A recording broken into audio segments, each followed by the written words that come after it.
안녕하세요. 사연살롱이에요. 오늘의 사연입니다. 이 밤중에 잠도 못 자고 열받아서 씁니다. 갑자기 오빠가 제가 사는 집에서 자기 신혼살림 차리고 싶다고 해요. 이 밤중에 본가 갔다가 어이가 없어서. 저 26살이고 오빠가 35살입니다. 나이 차이도 많이 나고 새언니도 32살이라 솔직히 제가 둘 결혼 준비에 왈가왈부할 것도 없고 부모님도 오빠 결혼은 알아서 준비하라고 말씀하셨어요. 예단도 안 받을 테니 예물도 얘기하지 말라고 하셨어요. 저도 축의금으로 100만 원 줬는데 화장품이나 기념품도 없고 백화점 상품권 10만 원짜리 주고 갖고 싶은 거 네가 사라고 하더군요. 그냥 돌려줬어요. 내가 뭐 화장품 못 받아서 밤잠 못 잘 거 아니고요. 지들 건 면세점서 주렁주렁 매달고 오고 태백비 200 줬다는데 이바지 음식도 안 왔어요. 예단 한 푼 못 받고 오빠하고 새언니 시계는 해줬다네요. 부모님은 한복도 한 벌 못 얻어 입고 엄마 아빠가 축의금 챙겨서 그네들 신혼여행 간 사이에 식권 정산해주고 남은 돈 가지고 있었어요. 그거 달라고 하도 징징거려서 오빠 손님 축의금 보니까 300 정도? 부모님 손님 축의금이 1000 정도 되니까 아무 소리도 못 하더라고요. 둘이 결혼 한 달 전까지 집 못 구하는 거 보고 부모님이 8천만 원을 무이자로 빌려주셨어요. 공증받은 어엿한 차용증까지 쓰면서 무이자에 10년 동안 월 얼마씩 상환하라고요. 근데 그 집을 전세를 얻었는데 사기인지 뭔지 그 집 건물 경매 넘어간다고 난리가 났더라고요. 전 올해 회사 2년차 되면서 무이자로 대출되는 게 있어서 5월 달에 투룸 반전세로 6천에 20짜리를 구했어요. 7월부터 룸메이트 들어오기로 하고 그 친구가 월세 내고 공과금 반반하는 걸로 합의 봤고요. 근데 오빠는 자기 집 경매 넘어가고 전세금 떼일 정도 되니까 눈에 보이는 게 없긴 하나 봐요. 퇴근하고 피곤한 사람 보고 본가 집에까지 오라고 해서 하는 말이 지금 전세집도 못 들어가고 가전은 무슨 짐센터에 맡겨놨대요. 부모님 집에 몸만 겨우 들어와 제가 쓰던 방에서 자고 있는 것 같아요. 부모님 입장에선 군 식구 얹혀 사는 것 같으니 고운 소리가 안 나가겠죠. 나이 35씩 먹고 사기나 당한다고 오빠를 엄청 타박했나 봐요. 아버지는 부동산 투자 쪽 일을 하시는데 아버지 잔소리 듣기 싫어서 상의도 없이 돈 되는 대로 했다가 상의당했으니까요. 아버지한테는 아버지가 추천한 건물로 알아봐서 들어간다고 거짓말했다더라고요.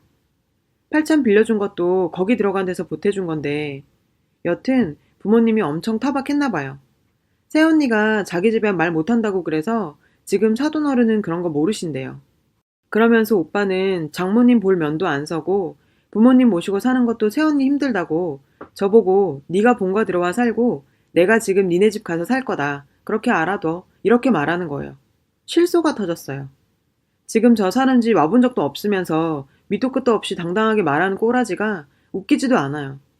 일부러 부모님 주무실 때 집으로 불러서 부모님 주무시니까 나가서 얘기하자고 하더라고요. 카페도 아니고 집 앞 편의점에서 파라솔 펴놓고 거기서 그런 말하고 앉아있네요. 그래서 제가 말은 바로 하세요. 무슨 부모님을 모시고 살아. 얹혀 사는 거예요. 얹혀서. 내가 보태줄 것도 없고 덜어줄 것도 없어요. 알아서 하시고 연락 마세요. 이러니까 새언니한테는 뭐라고 한 건지 새언니가 저보고 오빠 안 무섭냐고. 그러면서 왜 거역하세요? 이러는데 무슨 사극 두상 전환 줄 거역이랍니다. 지나 모시고 살지 나한테 난리야. 이러고 가려는데 차 부숴버리기 전에 말 들으라고 하길래 제가 부모님 집으로 올라갔어요. 자는 부모님 다 깨우고 자초지종 얘기하곤 오빠 하는 얘기 좀 들어보라고 했어요. 아빠가 오빠한테 네가 날 모시고 살아? 당장 나가! 이러고 엄마도 짜증나서 왜 동생 괴롭히냐고 지 능력껏 나가서 사는 앤데 넌 동생 부끄럽지도 않냐? 그 두 분이서 막 쏴붙였어요. 새언니는 이게 뭐냐며 막 울고 오빠 말 한마디면 꼼짝 못한다며 이러고 있네요. 자기 개망신 져서 속 후련하냐고 삿대질하는 게 제 오빠 놈이라니 할 말이 없네요. 뭐 말 같은 소리를 해야 대꾸를 해줄 텐데요. 갑자기 너 결혼한다고 남자 데려오면 자기가 질리게 만들어서 도망가게 할 거랍니다. 나이 35 처먹고 저러고 싶은지 정말 이해가 안 되네요. 새언니란 여잔 끝까지 쫓아나와서 오빠 제안 생각해보라고 하는데 뭐라는 건지 이 여자도 제정신 아니구나 싶네요. 부모님한테 쫓아내라고 해야겠어요. 제 방 그 오빠란 놈이 쓴다는데 엄마가 괜찮냐고 물었을 때 당장 쫓아내라고 할 걸 후회가 돼요. 그것도 오빠라고 안타까운 마음이 슬며시 들어 허락한 건데 말이에요. 학교 다닐 때 제 친구들은 나이 차이 많이 나는 오빠가 자상하게 챙겨줄 것 같다 그러더라고요. 이젠 다 알죠. 이런 얘기 하니까 다들 막장 드라마는 니네 집이 다 찍는다고 하네요. 에휴, 내일도 8시 반 출근인데 분해서 잠도 안 옵니다. 왜 오빠 놈이 저렇게 모질인가 생각해 보니까요. 할머니, 할아버지가 잘 키워 놓으셨죠. 강아지로. 엄마가 여상 졸업했고 아빠는 대졸이신데 그 핑계로 무식한 년 밑에 내 귀한 자식 못 둔다고 오빠 낳고 7년을 할머니, 할아버지랑 같이 살았대요. 정확하게는 할머니, 할아버지가 막무가내로 눌러 앉아 사셨다네요. 엄마가 할머니, 할아버지 제사도 안 지내요. 아빠가 첫째인데도 제사 안 지냅니다.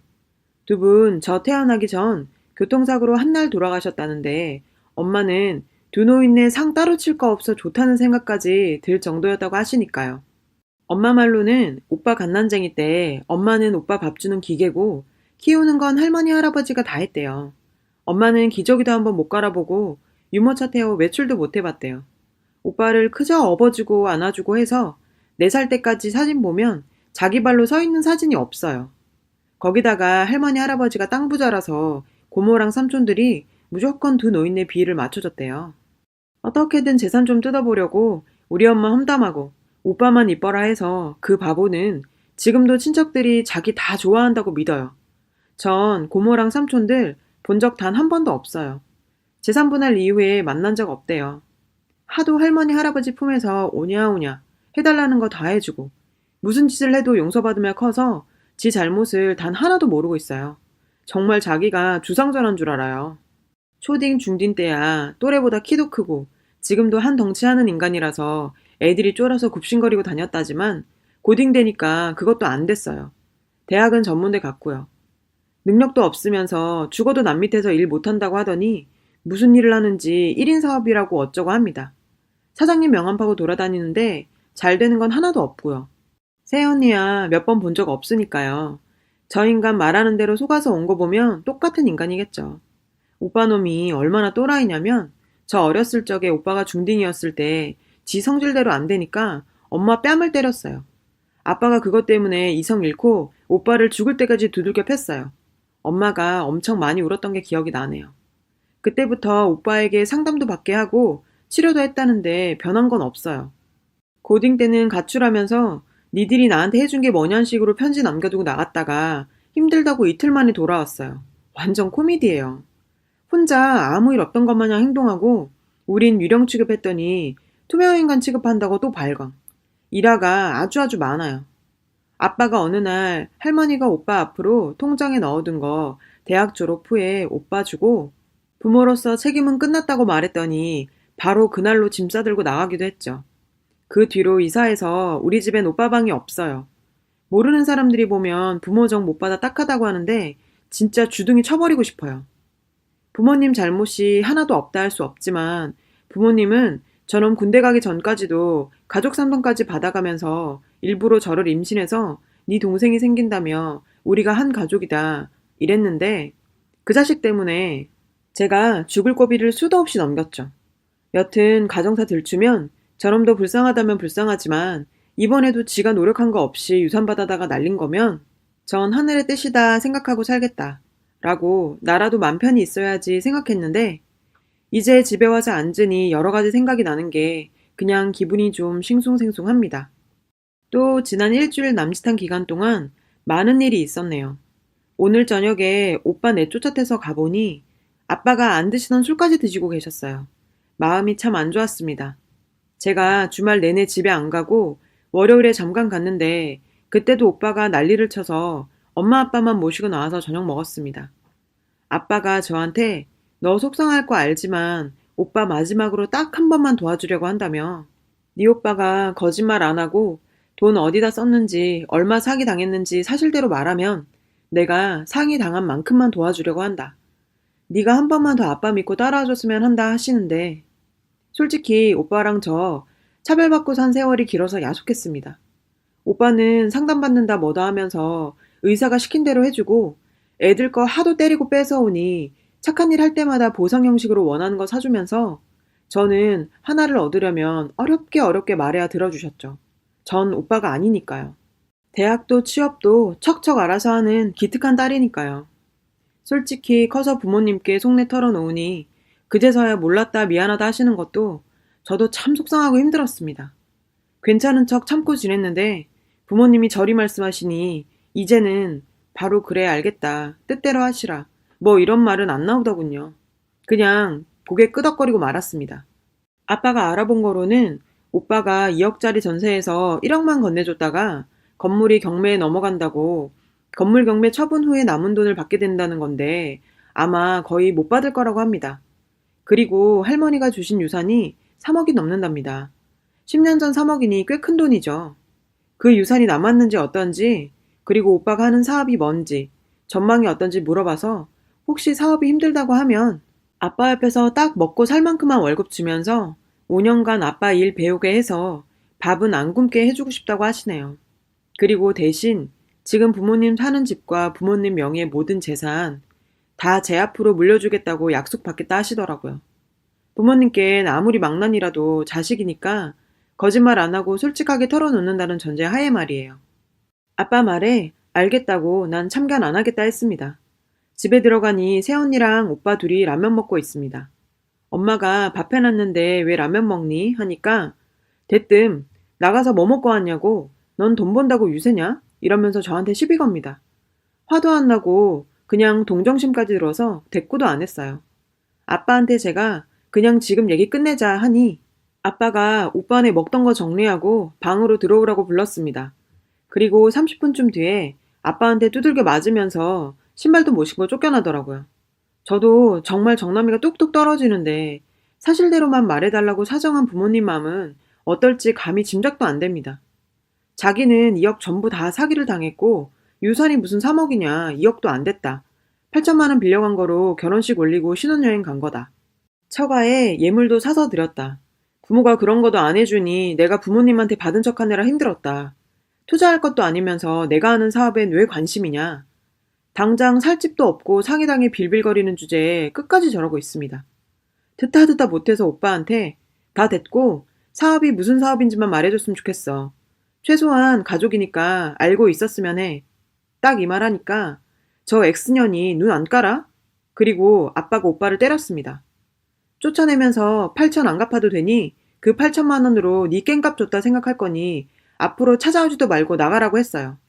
새언니란 여자는 그 와중에 제 방으로 꽁무니 빼고 참 이게 뭐 하는 짓인지도 모르겠습니다. 아빠가 방에 들어간 새언니한테도 너도 남의 집 귀한 딸이니까 네 물건 챙겨서 나가라. 주소 알려주면 니네 집 네 친정으로 보내겠다고 하니까 저희 엄마 이거 아시면 쓰러져요. 이러시는 거 몰라요. 지금 저희 둘 사는 줄 아세요. 이러면서 아빠한테 여기서 살게만 해달라고 하더라고요. 아빠가 너는 쟤 무슨 일 하는지 알고 있지? 하니까 그냥 고개만 끄덕끄덕. 아빠가 무슨 일 하고 있냐고 물으니까 전에는 일수 찍다가 지금은 접었답니다. 엄마는 그 말 듣고 그냥 주저앉았습니다. 아빠는 정말 모르셨던 건지 그게 뭐냐고 자세히 설명하라고 소리 지르니까 그냥 사치하는 건데 주로 아가씨들한테 한답니다. 나중에 알았네요. 아가씨가 술집 여자란 뜻이란 거. 엄마 그냥 마냥 우시고 아빠는 새언니 보고 그냥 나가라. 이 집에 있지도 말고 쟤랑도 헤어지든지 해라. 이러니까 자긴 못 헤어진다네요. 오빠가 빚 갚아줘서. 그제서야 웃음이 피식피식 났습니다. 사채업자랑 아가씨가 만나서 저랬구나. 우리 부모 돈 가져다 저 아가씨 빚 갚았구나. 저런 놈도 자식이라고 우리 부모님은 아들 도와주려고 했네. 사채업하는 놈이 지는 부모님한테 무이자로 빌려 쓰는 건가? 이 생각이 드니까 그냥 웃음이 막 났습니다. 사람이 어이없으면 웃음이 난다던데 막상 제가 겪으니 진짜 하하하하 이렇게 웃음이 나더라고요. 그러고 1시간쯤 지나서 저 부르셔서는 엄마가 오빠 도와주기로 한 거 못 들은 걸로 해라. 없던 걸로 하자. 엄마도 이제 니네 오빠 때문에 속 썩기 싫다. 근데 부모님 눈에는 아직 오빠를 놓지 못한 게 보이더라고요. 그래서 저도 모르게 나온 말이 마음대로 하세요. 이렇게 빈정거렸네요. 자기 아들 원래 저런 사람인 거 몰랐던 거 아닐 텐데 저런 놈 때문에 내가 가진 마음의 상처도 몰라준 부모님이 밉더라고요. 바로 집 가서 이불 덮어쓰고 울다 잠들었습니다. 그리고 어제랑 그저께 내내 부모님 전화도 받기 싫어 안 받았어요. 오빠보다 부모님이 너무 밉고 싫었어요. 오늘은 전화가 정말 몇십 통 와서 귀찮아서 받았더니 너희 오빠 짐 다 싸질머지고 나갔답니다. 그래서 뭐요? 집에 와서 얘기 좀 하자시길래 일단 알겠다고 끊었습니다. 오늘 집 가니 아빠 술 드시고 계시고 제 방은 엄마가 치웠는지 깨끗하고 휑했고 그냥 이제 무슨 말을 해야 되나 하는데 아빠가 갑자기 너까지 속상하게 해서 미안하다. 그냥 그 한마디에 막 울어버렸습니다. 이제 착한 딸 노릇은 내가 못할 것 같다. 당분간은 집에 안 올 거예요. 제가 연락드릴게요. 이러고 그냥 나와서 차에서 한참 울다가 겨우 진정하고 운전해서 집까지 왔어요. 내 편 아니라서가 아니라 아직도 오빠 포기 못하고 저러고 계시니까 이제껏 제가 해온 건 뭔가 싶어요. 다음날 회사 갔다가 집에 오니 글쎄 오빠랑 그 언니 짐 일부가 제가 사는 집에 와 있는 겁니다. 이게 무슨 상황인가 싶어 벙쪄 있는데 아가씨 오셨어요. 오빠가 얘기 좀 하재요. 그 언니가 이러는 겁니다. 저번에 말한 대로 내가 여기서 살 거니 네가 본가 들어가서 살아. 거긴 네 방도 있잖아. 일단 급한 물건들만 챙겨왔어. 그걸 진짜 실행에 옮긴 거야? 와, 기가 막히고 코도 막히더라고요. 이제야 알겠습니다. 저런 놈 보고 살면 안 돼요. 이제 정말 버려야겠어요. 어떤 생각을 가지고 살면 동생한테 이런 생각까지 할 수 있는지 존경스럽더라고요. 말할 가치도 못 느껴서 곧장 그 집을 빠져나왔어요. 같이 사는 친구에게 전화를 했습니다. 제 사정 아는 친구였고 지금 제 상황을 얘기했어요. 저 거머리 같은 인간 죽어도 안 나갈 텐데 친구와 의논해서 집을 내놓기로 결정했습니다. 일단 친구 짐은 많이 있는 상태는 아니어서 제 짐과 친구 짐은 친구 본가에 일단 두고 집을 알아보자 했어요. 그리고 다음날 오빠랑 그 언니 친정 간 사이에 짐이고 뭐고 집 밖으로 다 빼버렸어요. 그 집은 빈집이 된 거예요. 제가 가만히 있을 줄 알았나 봐요. 그렇게 내쫓을 줄은 몰랐겠죠? 저 인간 안 보고 살기로 마음먹고 나니 속이 후련합니다. 저녁 때 되니 돌아왔는지 전화기에 불이 나더라고요. 음성 메시지도 오고 문자도 오고 회유에 협박에 욕에 아주 전화로 할 수 있는 짓거리는 다 했네요. 전화 실컷 해보라죠. 이제까지 참고 살아준 것도 억울한데 앞으로 저도 상처받고 살기 싫습니다. 그 인간이 어딜 가서 뭘 하던 살 집이 있건 없건 제 할 바 아닙니다. 당분간은 본가에도 가지 않을 생각이에요. 동생에 대한 배려 전혀 없는 오빠에 그 오빠를 놓지 못하는 부모. 오빠 놓지 못하는 부모님 마음 대충 압니다. 저도 저런 인간 안쓰럽게도 생각했으니까요. 이번에 제 집으로 쳐들어준 덕에 오빠라는 사람 버려버리니 복잡했던 삶이 간결해지네요. 저도 제 인생 소중하다는 걸 뼈저리게 느낍니다. 지금은 그 친구와 집 구해서 잘 살고 있어요. 한동안 아무 생각 안 하고 제 일과 제 삶에 집중하고 즐길 생각입니다. 저 잘한 거죠? 눈팅만 하다 누구한테든 응원받고 싶어 쓴 글이 주저리 길어졌네요. 긴 글 읽어주셔서 감사합니다. 여러분, 사연 댓글에 응원과 현명한 조언 부탁드려요. 좋아요와 구독은 저에게 큰 힘이 됩니다. 오늘도 좋은 일 가득하세요.